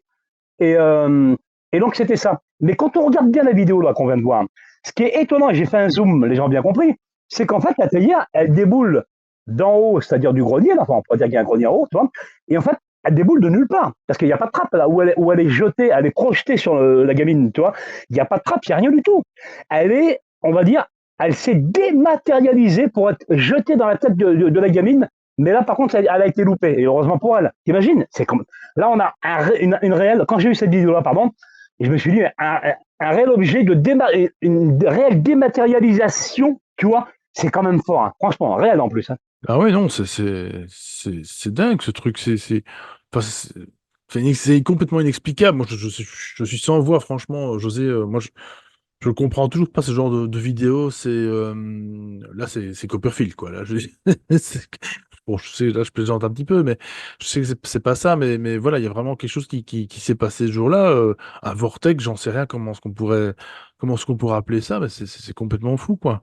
À moins que, quelque part, le déclencheur soit justement la fille dans son lit, peut-être inconsciemment, je sais pas. Tu vois, il y a déjà eu des cas comme ça, hein, tu le sais. Oui, et c'est vrai, ben, de toute façon, oui, comment, les spécialistes en parapsychologie le savent très bien, hein, ce qu'on lit là. Il n'y a aucun souci. D'ailleurs, moi, je lis à l'ufologie, la parapsychologie, et pas que, évidemment, on peut aller beaucoup moins loin que ça un jour. Mais ce qu'il y a, bah, bon, là, comme c'est quand même une présentation de certaines vidéos, alors, évidemment, il faudrait beaucoup plus qu'une émission pour, en toute modestie, je le dis, mais d'ailleurs, si ça a plu, et si vraiment les gens s'en demandent, j'ai aucun souci à partager. J'en ai des centaines et centaines, hein. Donc, à un moment donné, il y a aucun souci pour le partage. Mais je trouve vraiment intéressant là de montrer ces choses-là. Parce que quand on sait, et comme je l'ai dit tout à l'heure, le peu de bénéfices qu'on peut m'accorder, c'est-à-dire par rapport à mes travaux, et c'est aussi de mes... Parce que là, je montre mes choses à moi, mais j'ai des enquêteurs et enquêtrices, comme j'ai dit tout à l'heure, qui ont aussi leurs choses aussi à montrer. Donc, c'est-à-dire que là, à un moment donné, ça fait quand même beaucoup de matière. Donc, on ne peut pas dire, par rapport à ce que tu disais tout à l'heure, et tu as raison, on ne peut pas dire que le phénomène n'existe pas, hein, parce qu'à un moment donné, je vais te dire, c'est exponentiel. Moi, quelque part, je trouve ça exponentiel. D'ailleurs, je pourrais dire que je trouve, alors, c'est dans les constatations, hein, on en fait ce qu'on en veut toujours. D'ailleurs, pour rebondir à 2016, la fameuse année là, qu'on expliquait tout à l'heure, hein, par rapport au cas que je crois que c'est dans ces années-là, moi, j'avais retrouvé en 2016, par rapport à mes cas depuis que j'ai plus libre, un peu plus de 30 ans, c'est-à-dire une recrudescence, mais vraiment, pour moi, en France, en 2016, de manifestations de poltergeist, entre guillemets, hein, toujours pareil, et surtout de possession démoniaque. J'avais trouvé que depuis 2016, on est dans une courbe montante réelle, mais réelle, que j'ai observée réellement. Eh ben, en tout cas, chapeau à ces personnes de t'en parler, d'avoir confiance aussi en toi, parce que voilà, je veux dire, c'est quand même quelque chose qui est quand même relativement important pour ces personnes-là. Elles ont envie de comprendre ce qui se passe. Et puis, ben, comme tu dis, on va pas aller commencer à en parler au voisinage, etc., de peur d'être pris pour fou, encore une fois. Et oui, même en 2024, ça arrive encore. On pensait que c'était que dans les anciens documentaires qu'on voyait tout ça, dans les anciens reportages où les gens disait que c'était complètement tabou hein, d'en parler clairement. Et là, en 2024, ben, on pourrait croire que finalement, bah, avec l'ouverture quand même d'esprit maintenant de ces dernières années, on pourrait en parler librement. Mais en fait, non, pas du tout, quoi. On voit qu'on est resté quasiment au même point, quoi. Bah, c'est évidemment essentiel de ce que tu dis. Je vais te dire pourquoi exactement, et tu le dis d'ailleurs encore très bien, à juste titre, hein, Roland Alexis. Pas du tout pour te caresser dans le sens du poil, mais ce que tu dis, c'est d'une justesse, pardon. Mais j'apporte encore un point, et qui est important, vis-à-vis même des commérages, à la limite, bon, mais quoique, c'est vrai que ça peut jouer aussi sur, je dirais, bah oui, le voisinage, sur bah, son travail ou les choses comme ça, c'est vrai. Mais au-delà de tout ça, et tu l'as dit tout à l'heure, moi, quelque chose que j'ai constaté par rapport au cas que je viens d'énumérer, là, qu'on a présenté dans l'émission, c'est-à-dire que là, une chose essentielle, notamment vis-à-vis des Vendéens, donc à Nice, là, ou notamment vis-à-vis de ces gens-là, par exemple, aussi encore avec la dématérialisation de la théière, là où l'enfant était visé, là où c'est intéressant, c'est qu'en fait, le truc qu'il faut savoir, c'est que, évidemment, t'imagines, tu vis des choses comme ça, et c'est concentré aussi sur tes enfants. Si tu le dis comme tu dis, tu sais que tu peux avoir de très gros problèmes, tu sais que tu peux te faire enlever tes enfants avec des assistantes sociales et des choses comme ça à un moment donné. Et oui, qui va comprendre quoi à un moment donné, tu vois? Et c'est ça le problème. Donc, à un moment, on me dit, José, est-ce que c'est possible d'en parler, tout ça? J'ai dit non. Ne faites absolument pas cette erreur-là. Les gens vont prendre d'une pour des tarés, comme tu le dis, pour des fous, et de deux, ils vont pas comprendre. Et il peut y avoir une maltraitance par enfant parce que, comme j'ai dit tout à l'heure, l'adolescente, là, je sais, bon, je vais pas dire son nom, mais je vais dire Mathilde, elle a une bêtise encore, pour pas le dire. Et donc Mathilde, j'ai dit, elle a eu une jambe cassée, elle a eu plein de trucs par rapport à ça, tu vois. Donc à un moment donné, mais tu sais très bien que tu dis ça, maltraitance pour enfants, ils vont pas croire que c'est une entité exogène ou je sais pas quoi qui a fait ça. Tout de suite, tu vas avoir des très graves problèmes et tu peux te faire retirer tes enfants. Donc si j'ai quelque chose à dire à des gens qui vivent ça avec des enfants, ben taisez-vous, gardez-le pour vous, hein, c'est la Oui, vérité. d'où Hein. le fait qu'il faut se méfier aussi des personnes qui viennent filmer chez vous, faire un reportage et qui, voilà, pourraient, pourquoi pas, ben, prélever des informations et les révéler, même s'ils vous floutent, hein, c'est pas grave, mais des informations sur votre famille et un petit peu plus, de manière un peu plus intime, ça pourrait être dangereux, pourquoi pas, puisque c'est diffusé quand même, tout ça quand même sur les réseaux sociaux, donc faites bien gaffe à ça. Et vraiment, voilà, prenez toutes les mesures qu'il faut lors d'une enquête, quoi. De toute façon, il faut absolument votre approbation, quoi. Il faut pas que quelqu'un débarque comme ça et commence à filmer chez vous sans vous demander quoi. Alors j'espère que ce sera pas, bien sûr, de manière cachée, mais ça, en tout cas, voilà. Alors oui, ben, du coup, dans ce que tu dis, j'ai même une anecdote à vous proposer, c'est-à-dire que par rapport vis-à-vis de mon mentor, Monsieur Jimmy Guilleux, donc avec d'ailleurs pour les gens qui connaissent comme toi, je sais que tu connais beaucoup aussi, Alexis, hein, et, euh, et donc les Portes du Futur, donc c'était la série documentaire de Jimmy à l'époque. Et c'est vrai que il en avait parlé. Et à un moment donné, pour pas citer de nom ou pour pas cataloguer les gens, mais bon, on va quand même les classer dans une certaine, dans du charlatanisme, hein, n'ayons pas peur des mots. À un moment donné, il faut appeler un chat un chat. Et il avait dit, donc des gens qui avaient vécu aussi, comme je vous ai montré aujourd'hui, c'est-à-dire des phénomènes de poltergeist à la maison et compagnie. Et donc ces gens-là avaient appelé une de ces personnes, un petit Gugus, pardon. Et puis il était venu à la maison et puis apparemment il aurait vu des portes bouger comme là ou des choses comme ça. Et qu'est-ce qu'il a fait? Ben, tellement il a eu peur, il a mis ses jambes à son cou et il n'est plus jamais revenu. Vous voyez ce que je veux dire? Et Jimmy le dit, ça, à un moment donné. Et il a raison de le dire. Faut vraiment se méfier. Il y a personne sur la Terre. Et vous savez, je vais vous dire un truc en toute modestie. Une fois, mais bon, il y a quelques années, hein, et on me l'a fait il n'y a pas longtemps encore, d'ailleurs, je pourrais le dire. Euh, Tu sais, José, en MP, les gens viennent me voir, évidemment, quand on est un petit peu connu. Hein, et on me dit, oui, tu sais, José, moi, il n'y a aucun problème. Je sais chasser les entités négatives exogènes dont tu parles. Dis-moi où ces gens-là habitent. Je vais y aller, je vais les sauver. Tu vois, et voilà, des sauveurs. Moi, j'appelle ça des sauveurs. Alors, et je sais qu'ils vont m'écouter ce soir. je vous le dis, ne venez pas en MP me voir parce que je vous répondrai pas. Déjà d'une, je vous ai pas répondu. Et puis de deux, il n'y a pas de sauveur. Alors s'il y en a un, à la limite, chacun croit ce qu'il veut. Hein. À la limite, pour moi, il n'est pas là. S'il y en a un. En tout cas, il n'est pas humain. Ce que je veux dire, c'est qu'il n'est pas humain. Ça, c'est clair et net. Est-ce que justement, c'est encore un autre débat. Hein. Et je discutais, ben, je crois, il y a 2, 3 jours, on discutait justement de ça avec une de mes sœurs, et on parlait, tu vois, et tout en discutant, comme ça, comme on fait à bâton rompu. Et puis, c'était même à se demander, honnêtement, hein, parce qu'on parle un peu de dualité entre le bien et le mal, quelque part, vite fait, c'était même à se demander si, moi, j'en viendrais à cette hypothèse, si, justement, en sachant que l'un cautionne l'autre ou l'un ferme les yeux pardon, sur certaines choses négatives, comme on peut le voir hein, sur la Terre, est-ce que le fameux yin et le yang pardon, ne serait pas un seul et unique finalement quelque part? Alors attention, je vais un peu loin, hein, mais je me dis que ça marche un peu de pair de temps en temps, tu vois. En tout cas, vous faites quand même un boulot quand même vraiment remarquable. Je tiens quand même à souligner ça, de rendre hommage à toi et puis à tes enquêteurs aussi, parce que voilà, ils peuvent quand même se choper aussi des trucs pour pas grand-chose gratuitement. Et voilà, c'est quand même risqué aussi. Bah voilà, finalement, beaucoup d'ennuis, et bah, comme on l'a déjà dit durant toute cette vidéo finalement. Et donc, franchement, ces enquêteurs, voilà, pour pas un rond, pourraient se choper des trucs. Et puis, donc vraiment, vraiment merci aussi pour ça et puis et en retour aussi les gens vous font confiance quoi. Donc je trouve que c'est win-win quelque part. Voilà, il y a cette confiance qui est là, vous pouvez faire vos enquêtes et il n'y a pas de tout le monde reste anonyme d'ailleurs, c'est très, très important à dire aussi. Et puis voilà, ça vous fait des rapports, etc. Et ça fait un petit peu avancer le schmilblick. Et encore une fois, bah, ça aide des personnes, surtout elles se sentent écoutées enfin, quoi.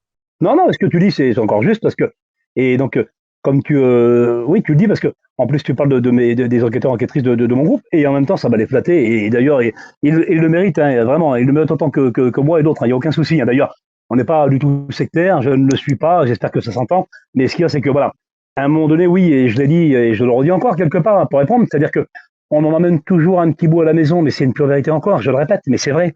C'est-à-dire que, et je pourrais même donner une anecdote personnelle encore que j'ai vécue. Alors je crois que j'ai dû t'en parler, hein, toi. Et, mais j'ai envie de le dire quand même. Qu'est-ce que tu en penses? Est-ce que tu penses que je peux le dire ou pas? Oui, oui, vas-y, dis, José. Je crois d'ailleurs savoir laquelle c'est, tu m'en as parlé il y a pas longtemps. Oh, oui, c'est ça, c'est celle-ci, ouais, c'est celle-ci. Et c'est une parmi tant d'autres, hein, sans aucune prétention, mais j'ai envie de la dire, je sais pas pourquoi, mais elle est spéciale hein, quand même. Ouais, très très très spécial. Et d'ailleurs, je te raconterai d'ailleurs une anecdote si tu veux après par rapport à ça, parce que ça m'a fait penser à quelque chose que j'avais lu il y a quelques années. Ouais. Bah, vas-y, je t'en prie, José. Oui, alors c'est vraiment pas du tout. Je la donne vraiment parce qu'on en a parlé et surtout parce que justement ça répond quand même à ta question. Quand je dis on en emmène un petit peu à la maison, c'est tout le temps. Vous voyez, c'est tout le temps. Des anecdotes personnelles, et sans me vanter, je pourrais vous en donner des tonnes autant que j'ai de vidéos quelque part parce que et je vais pas tous les raconter, j'en ai aucune prétention et puis surtout j'ai pas envie de le faire. Et j'ai vraiment pas envie de le faire. Mais là je le fais dans le sens parce que je sais que ça va encore parler à des gens et pour bien montrer aussi que quand on est enquêteur en archéologie, eh ben, on peut subir des choses, des phénomènes connexes hors que de l'ufologie traditionnelle, entre guillemets. Vous voyez. Et j'en ai fait, j'allais dire, la désagréable expérience. Ça va être court, hein, mais je vous la fais rapide. Il y a quelques années de cela, c'est vrai, c'était un week-end et j'avais envie comme tu dis là, justement, pour décompresser un peu, d'aller boire un verre en discothèque, en boîte de nuit, toi, comme ça se fait. J'y vais que très rarement, mais j'ai dit, tiens, bon, pourquoi pas aller décompresser un peu en boîte, boire un petit verre, tu vois, et puis voilà, converser un peu avec des gens, enfin, voilà, passer le temps, toi, faire autre chose que ce que je sais faire à 24. Et donc, j'ai dans cette discothèque ici en Bretagne, bref, donc je tairai le nom. Et puis, en arrivant, donc c'était en hiver, il y avait un peu de brume, tu vois, il y avait un peu de brouillard. Donc, je vous fais quand même le cliché, mais véridique, hein. On en fait ce qu'on en veut. Bon, et puis j'arrive sur le parking de la boîte et au moment où je me regarde avec ma voiture, je vois une personne, tu sais, on aurait dit qu'elle était perdue, mais vraiment, hein, elle était perdue à chercher quelque chose. Et donc je me regarde et à un moment donné, elle se rapproche de moi et je me rends compte que c'est une personne que je connais. Donc tout va bien jusqu'ici, toi. Et elle arrive et en fin de compte, je me rends compte que c'est comment la copine d'un ami, donc c'est sa fiancée, tu vois. Donc voilà, c'est sa petite amie. Et puis donc et ils étaient un peu frais quand même, c'était en hiver, il y avait du brouillard et tout. Et je dis, tiens, qu'est-ce que tu fais là? Que je lui dis, toi, véridique. Elle me dit, José et tout. Elle dit, ben, je vais en boîte de nuit, machin. Mais elle me dit, Elle me dit, il manque des sous, qu'elle me dit. Tu vois, bon, bah, voilà, je suis pas 10 euros près, hein, t'as compris. Et puis bon, j'écoute, monte dans la voiture, et comme je fumais à cette époque-là encore, elle me dit, t'as pas une cigarette? Mais carrément, je vous le fais vraiment brut de décoffrage, hein. Texto, véridique. Donc je lui paye une cigarette, elle s'assoit à côté de moi, t'as vu, siège passager. On discute, on parle, mais là, comme je te parle, comme je te parlerais à toi ou à n'importe qui, personne, tout ce qui est le plus normal, pardon. Et on fume une cigarette, on discute, et puis elle me dit, s'il te plaît, elle me dit, t'as pas 4 euros à me prêter pour rentrer dans la discothèque? Mais j'ai aucun souci, tiens. Et c'est vrai, j'avais un peu de monnaie. J'ai dit, tu veux pas un peu plus? Elle me dit, non, 4 euros, c'est suffisant. Donc je lui donne, je crois, à l'époque, 2 pièces de 2 euros, tu vois. Et puis elle me dit, merci, machin. Ben, je dis, écoute, si on se revoit dans la discothèque, comme ça se fait, t'as vu, par courtoisie, ben écoute, je te payerai un verre ou n'importe quoi. Bon, voilà, t'as vu, aucun souci. La soirée, donc, s'entame, donc j'entre dans la discothèque et je la vois pas. Je dis merde, je dis tiens, ben tant pis, ben, elle est pas là. Et puis, mais je trouvais bizarre quand même que justement, avec l'ami que je connais, en fait, qu'elle était venue tout seule, qu'elle était venue sans lui. En général, c'est des gens, tu sais, t'as des couples qui sont fusionnels et qui bougent pas l'un sans l'autre en général. Où je me suis dit peut-être que, bon, il y a une petite chicane dans un couple, ça peut arriver, hein, toi, bon, voilà. Et donc, la soirée se passe, c'est terminé. Le lendemain, j'ai dit tiens, je vais quand même téléphoner à mon ami pour savoir un petit peu ce qui se passe. Et je dis excuse-moi, je dis, donc je l'appelle, excuse-moi, connerie Thierry. Je dis Thierry, j'ai vu ton ami hier sur le parking de la boîte, et je dis voilà, je dis bon, j'ai pas dit qu'elle m'a donné des sous, hein, on s'en foutait. Et puis à un moment donné, il me regarde, il me dit mais José, il me dit c'est pas possible. Bah, je dis pourquoi? Il me dit ça fait 1 an qu'elle est morte d'un accident de voiture. Je te jure, je te jure. Alors quand on me dit ça là, tiens, j'en ai des frissons, hein. Mais je dis attends, j'ai parlé à une personne, il y avait une personne qui était vivante à côté de moi dans la voiture, j'ai fumé une cigarette avec elle, tu te rends compte? Tu vois? Et en fait, et c'est vrai, texto, hein, elle était morte, ça faisait 1 an un accident de voiture. Et après, tu vois, quand on me dit ça, j'en ai des frissons. Quand on me dit ça, mais tu dis, et quand je l'ai vu qu'elle était perdue, on aurait dit, tu sais, mais vraiment une âme errante quelque part au début là. Tu vois, je pensais qu'elle avait pris un produit, ou bon, ça peut arriver malheureusement, tu sais bien quand t'es jeune, tu vois, tu mets un petit truc ou une connerie, tu vois. Pas du tout. On aurait dit qu'elle était perdue, qu'elle n'était pas dans ce monde-là. Et quand elle m'a vu, elle a eu comme un flash, tu vois. Et alors, donc je clôture, voilà l'anecdote, pardon, de vous saouler avec mes anecdotes, mais, mais honnêtement, ce qui m'a encore plus choqué, vous savez ce que c'est? Je vais vous le dire, je te l'ai dit, hein, Alexis. En fait, je l'ai pas dit, mais le lendemain, moi j'avais fermé ma voiture à clé, évidemment, pour aller en boîte, machin. Le lendemain, je sais plus ce que je vais faire dans ma voiture, je te jure, hein, il y avait les 2 pièces de 2 euros qui étaient posées sur le siège passager. Je te jure que c'est vrai. Incroyable. Incroyable, ouais, je sais. Bon, c'est vrai que moi je connaissais déjà l'histoire, mais voilà, je crois que les auditeurs ont quand même eu un petit peu les chocottes, je pense, en écoutant cette histoire. Et puis moi, ça m'a fait surtout penser à une histoire que j'avais lue, donc je le disais, il y a quelques années dans un bouquin. C'est L'homme à la redingote. Je sais pas si tu connais. On avait déjà effectivement, enfin, j'avais déjà surtout fait un montage là-dessus. Je mettrai le lien en description, une petite vidéo sur cet homme à la redingote. Alors, ce redingote, c'est un costume qu'on trouve notamment du temps si je dis pas des bêtises, du 16e, je pense. C'est un petit peu comme Picsou, hein, vous savez, cette espèce de long manteau. Voilà, qui ressemble un petit peu, de loin ou de près, un petit peu aux aventures de Charles Dickens, etc., etc. Et donc, en fait, alors, ça se passe en France. Et vous allez voir, c'est quand même assez étonnant. Ça se passe au tout début du siècle, donc fin 1800, début 1900, je pense, si je ne m'abuse. Et c'est donc un homme qui est étudiant, c'est un jeune homme qui est étudiant et qui se trimballe donc dans un parc. Je n'ai plus le nom là comme ça en tête. Un parc à Paris assez connu. Et il rencontre un monsieur justement qui porte une redingote, donc qui est quand même, on va dire, d'un point de vue mode assez dépassé. Et donc, il rencontre cet homme, et puis voilà, ils sont installés sur un banc. Et ce vieux monsieur, en fait, voit qu'il s'intéresse à la musique, parce qu'effectivement, il est en train eh bien, d'étudier une partition musicale. Et il dit oui, effectivement. Alors, le vieux monsieur lui dit, écoutez, est-ce que vous voulez participer à un petit concert? Aujourd'hui, il y a un concert chez moi, dans mes appartements à telle adresse, une rue plus loin, voilà, du parc. Et si ça vous intéresse, vous venez, voilà, je vous donne l'adresse. Et je pense qu'il a rendez-vous, je pense, à 20h, quelque chose dans le genre. De toute façon, vous irez voir la vidéo, c'est beaucoup plus complet. Et effectivement, donc le jeune homme s'y rend. Et donc, il y a pas d'ascenseur, hein. Il se tape trois étages. Donc il sonne effectivement, voilà, et donc on lui ouvre. Il y a ce petit concert de Mozart à ce moment-là, qui se déroule donc dans les appartements. Il y a plein de gens qui sont là en train de fumer, voilà, le cigare, et cetera, comme ça se faisait aussi à l'époque. Et puis, donc des gens intéressants. Il rencontre des gens intéressants et puis il discute beaucoup avec, une personne aussi, notamment, bah, dans le fumoir. Et à un moment donné, naturellement, il voit l'heure et minuit approche, on va dire. C'est pas comme Cendrillon, bien sûr, mais minuit approche, quoique, minuit approche, et donc il doit rentrer parce qu'il a des études. Le lendemain, il retourne à l'université, hein, et donc voilà.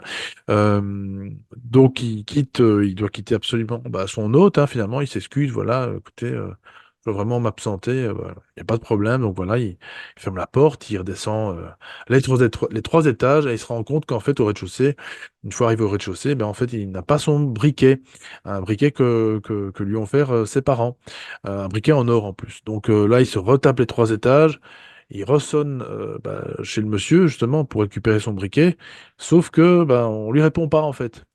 Il y a personne qui lui répond, alors il continue à sonner, à frapper même sur la porte. Puis il y a le voisin qui est excédé, alors il ouvre la porte et il lui dit: «Écoutez, vous avez pas honte de faire du bruit comme ça à cette heure-ci?» Il dit: «Excusez-moi, mais j'ai oublié mon briquet, je viens de sortir de chez ce monsieur, il y a un concert, j'ai oublié mon briquet». Là, il lui rigole au nez, naturellement, le voisin, il lui dit: «Écoutez, en fait, c'est un peu comme ton histoire, ben, ça fait longtemps que monsieur untel est décédé». Alors là, il commence un peu à paniquer parce que naturellement, il dit: «Mais c'est pas possible, je viens de sortir, je viens d'oublier mon briquet, je vous dis, et cetera». «Mais non, puisque je vous dis que», enfin bref, il y a une petite embrouille qui se fait. Ils appellent, le gendarme du coin, il y a le gendarme qui vient constater, puis en fait, il dit: «Écoutez, il est tard pour, tout ça, on va faire tout ça tranquillement, et bien le lendemain matin, je vous donne rendez-vous, au commissariat». Donc effectivement, le voisin et donc ce jeune homme se rendent au commissariat, et effectivement, ben voilà, le jeune homme continue à redire la même chose et surtout à raconter toute son histoire, le déroulé, de la soirée finalement. Là, bah, le gendarme, en fait, obtient une autorisation, je crois que le voisin, et le propriétaire surtout, d'ouvrir, l'appartement, et en fait, ils ouvrent l'appartement, ils se rendent compte que celui-ci est complètement, avec plein de poussière dans tous les sens. Il y a plein de toiles d'araignée, enfin bref, cet appartement est abandonné, quoi, clairement. Là, il reconnaît, en fait, sur le tableau qui se trouve au-dessus de la cheminée, et ben, une des personnes avec qui il a discuté, bah, la veille. Donc là, ils sont un petit peu, commencent à être un petit peu, inquiets, le voisin, parce que bon, c'est quand même toutes des choses, des informations qu'il avait quand même, assez précises. Et puis, tout d'un coup, il se rend compte effectivement, dans la pièce où était situé le fumoir. Et en fait, là, il se rend compte que, bah, son briquet est resté là sur la cheminée, poussiéreux, et n'a pas bougé, quoi. Il a reconnu absolument son briquet. Et donc, en fait, là, il y a un gros problème. J'en ai d'ailleurs des frissons rien qu'en le racontant encore. D'ailleurs, c'est une histoire qui est complètement dingue. D'ailleurs, Albert Einstein en avait entendu parler à cette époque. Lui, il a dit, voilà, ce jeune homme a fait d'ailleurs un saut dans le temps, comme on trébuche d'une marche dans l'escalier, quoi. Et en fait, voilà, moi, c'est une histoire enfin, qui me passionne parce que, surtout qu'en plus, messieurs, dames, je voudrais aussi vous dire que, je le dis d'ailleurs dans la vidéo, cette histoire est d'ailleurs répertoriée, dans les archives, du commissariat, de cet arrondissement de Paris, quoi. Donc on peut encore retrouver, eh ben, la déposition de ce témoignage encore maintenant, quoi. Donc voilà, c'est un truc de fou. Je veux dire, ça s'est vraiment passé, en fait. Incroyable. Ben, j'en ai aussi quelques-unes comme ça dans le même registre qu'on m'a signalé aussi. D'ailleurs, après, bon, c'est vrai que là, on va pouvoir se disperser, il n'y a aucun souci. Mais c'est vrai que il faut dire la vérité, là. Des cas comme ça, il y en a beaucoup plus qu'on croit. Alors après, souvent, tu remarqueras bien, moi, j'ai vécu plein de choses, c'est vrai, je l'ai dit, ou je ne le dirai pas, ou peut-être que je le dirai, tu vois, par parcimonie, je dirais par-ci, par-là, si j'en ai envie, évidemment, chacun fait ce qu'il en veut. Mais par contre, ce qui est sûr, après moi, j'allais dire, je suis plus, voilà, mon taf, c'est vraiment plus d'étudier ce qu'ont vécu les gens et pas de me mettre en avant sur ce que je vis moi. Mais honnêtement, il y en aurait quand même à dire aussi, parce que ça répond à ce que tu dis. Alors après, le cas de la redingote, je ne le connais pas, mais c'est vrai qu'il y en a beaucoup. Après, moi, je te dis, alors j'en ai une beaucoup plus rapide, hein, dans le sens où, voilà, peut-être qu'on peut clôturer aussi avec ça derrière une ou deux. C'est-à-dire que Ben c'est pareil, c'est un gars un homme qui m'explique ça, tu vois, et bref.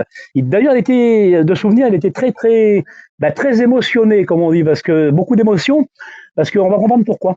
Et alors c'est une autre personne, toi j'ai plus le nom, un petit jeune, bon, je vais faire rapide encore, qui va en boîte de nuit, justement, ça m'est revenu là. D'ailleurs, je l'avais dit dans une de mes vidéos il y a longtemps sur ma chaîne, et, euh, et donc, en revenant de boîte de nuit, peut-être 5 heures du matin, 6 heures, je ne sais plus, encore en hiver, d'après ce que j'ai compris, et il voit une demoiselle sur la droite en train de faire du stop.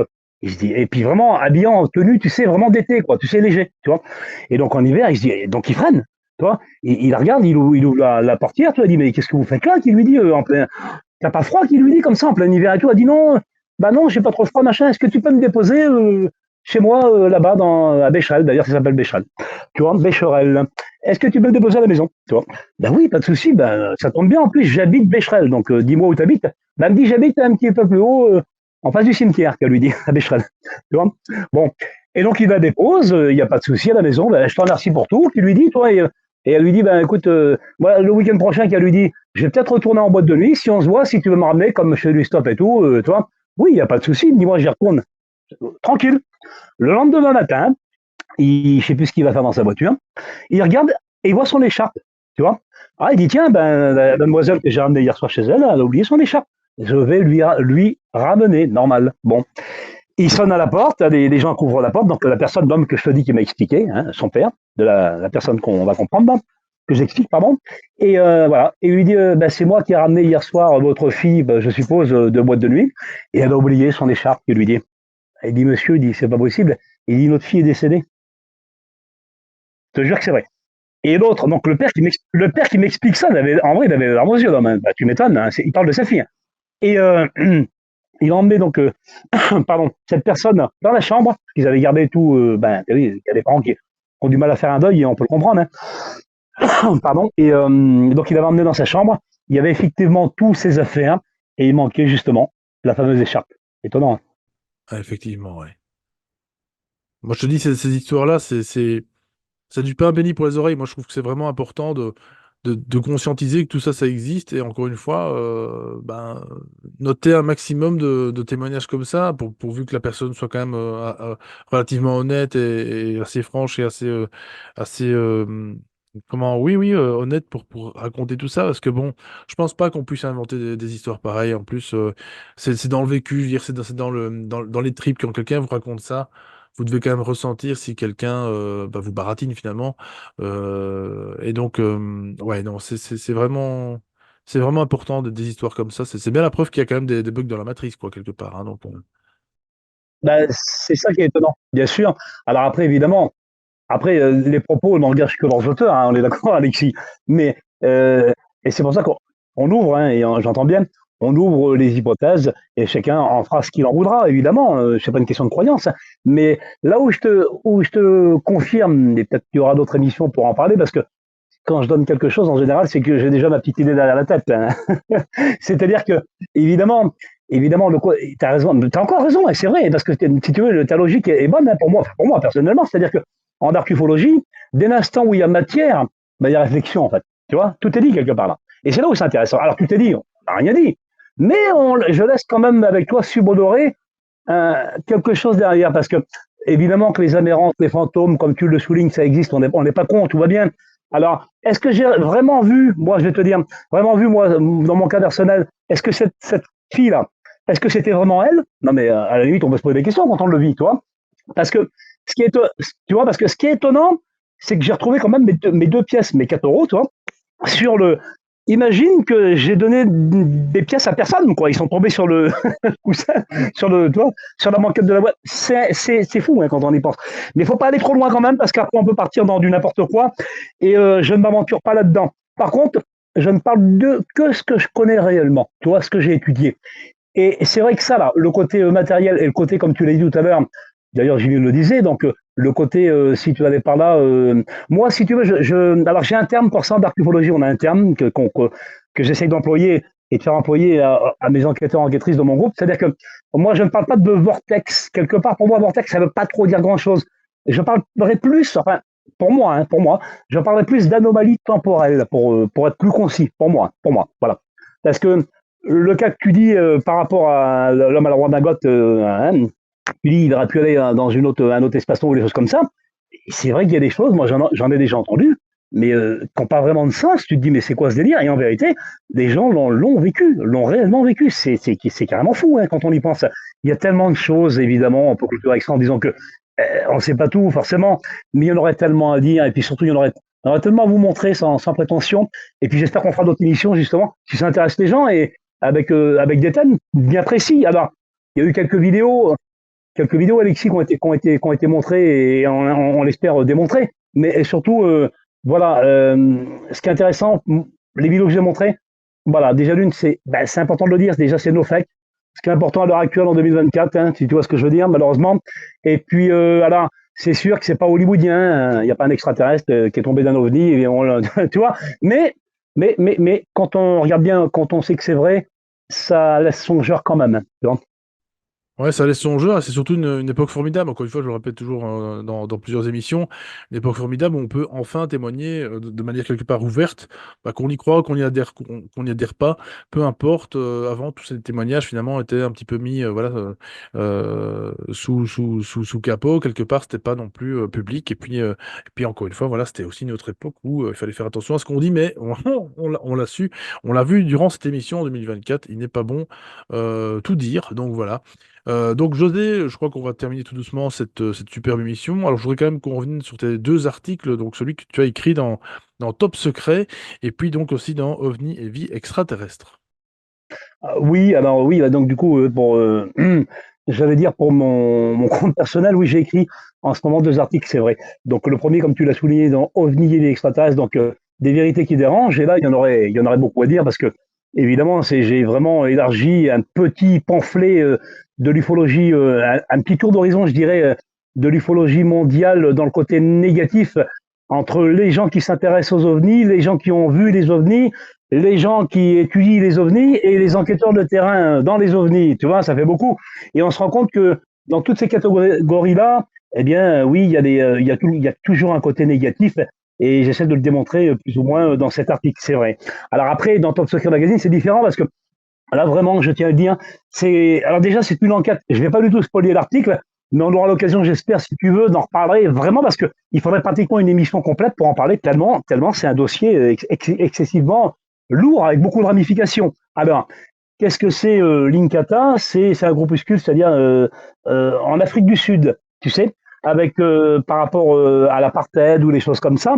Donc voilà, avec donc les membres de l'Inkatha, il y avait de souvenirs l'ANC Canal Historique, donc et puis donc l'apartheid donc de Nelson Mandela face à le président de Klerk, donc de Klerk pardon, donc le président on peut dire pro raciste blanc, hein, j'ai pas honte de le dire, il n'y a aucun souci, même si je suis blanc, il faut dire un chat, hein, faut avouer à moitié pardonner, quoique c'est juste par rapport à la couleur parce que c'est pas nous, tu vois, mais c'est vrai que et voilà et donc et suite à ça, en fait, ce qu'il faut savoir, c'est qu'il y a eu une réunion secrète. Ça date de 1993, hein, cette enquête.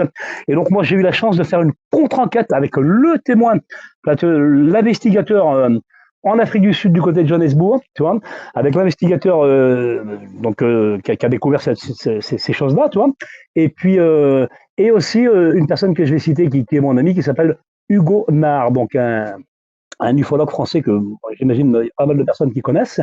Et donc, en 2015, de souvenir, j'ai refait une contre-enquête. Et donc, voilà, il a fallu quelques années pour que je finisse, boucle le dossier. Et donc, c'est quelque chose d'exceptionnel dans le sens où il y a eu vraiment, ce soir-là en 1993, un, un rapt, comment de personnes donc de l'Inkatha, donc des membres de l'Inkatha, donc en Afrique du Sud, extraordinaire. Un cas avec beaucoup de ramifications, ça va vraiment loin. Donc j'invite, je ne gagne rien, hein, j'invite à lire, aux personnes à lire l'article, et puis on peut en reparler à ce moment-là parce que vraiment c'est intéressant, vraiment ça va loin. C'est une grosse enquête. Hein. Alors moi, il n'y a pas de problème, José, tu reviens quand tu veux. D'ailleurs, si tu veux, on en parlera de cette fameuse enquête. Et puis, en fait, encore une fois, c'est une réflexion personnelle, mais vraiment, je pense que c'est un petit peu, finalement, bah, tous ces phénomènes, c'est ce qui me fait, moi, me lever chaque matin. En tout cas, c'est ce qui me fait dire que vraiment, bah, la vie, alors c'est vrai qu'elle n'est pas toujours facile, mais vraiment, ça vaut vraiment bah, la peine de connaître tous ces sujets-là, de s'intéresser à tout ça, encore une fois, hein, quelle qu'en soit finalement la finalité, on n'en sait rien. Est-ce qu'on le saura même de notre vivant, peu importe. Ça, c'est l'humilité qui jugera, et non pas l'ego.